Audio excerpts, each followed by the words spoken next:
নমস্কার, আমি doctor Debasmita Roy, DM gastro, consultant gastroenterologist, Dyuti cardio and gastro solution.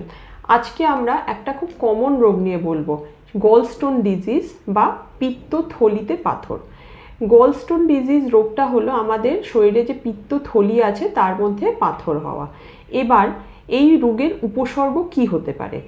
গলস্টোনের জন্য মেনলি পেশেন্টের পেটের ওপরের অংশে বা ডান দিকে ওপরের অংশে ব্যথা হতে পারে, সিভিয়ার পেন, অসহ্য ব্যথা, যেটার জন্য রোগীকে হসপিটালে যেতে হয়েছে বা ইনজেকশন নিতে হয়েছে। হালকা ব্যথা কিন্তু এই গলস্টোন ডিজিজে বা বিলিয়ারি কোলিকে হবে না, এটা সিভিয়ার পেন হবে। এই পেনের ডিউরেশন বা দৈর্ঘ্য মোটামুটি 6 ঘন্টা, 5 থেকে 6 ঘন্টা থাকতে পারে। গলস্টোন আমাদের দু ধরনের হতে পারে, symptomatic gallstone disease, asymptomatic gallstone disease. যদি পেশেন্ট ব্যথা নিয়ে আমার কাছে কমপ্লেন করে এবং ইউএসজি করে যদি আমরা গলস্টোন দেখতে পাই এবং তার সাথে পিত্তথলিতে ইনফেকশনের ফিচার দেখতে পাই, তাহলে তাকে আমরা সিমটোম্যাটিক গলস্টোন ডিজিজ বলি।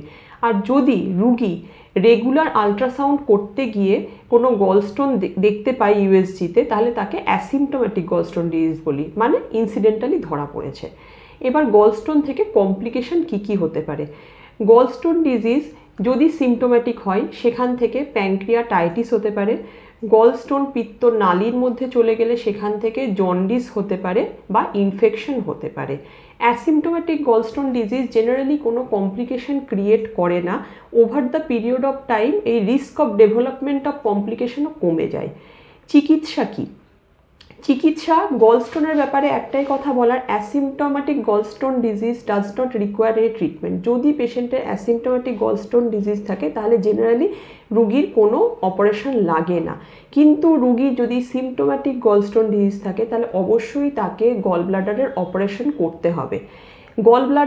গলব্লাডারের পাথর কোনো রকম ওষুধ দিয়ে গলানো যায় না, এটা আমি পরিষ্কার করে দিচ্ছি। অনেকে হয়তো বলবে ওষুধ দিয়ে ডাক্তারবাবু গলানো কি সম্ভব? না, যদি সিমটোম্যাটিক গলস্টোন ডিজিজ হয় আপনাকে অপারেশনই করতে হবে।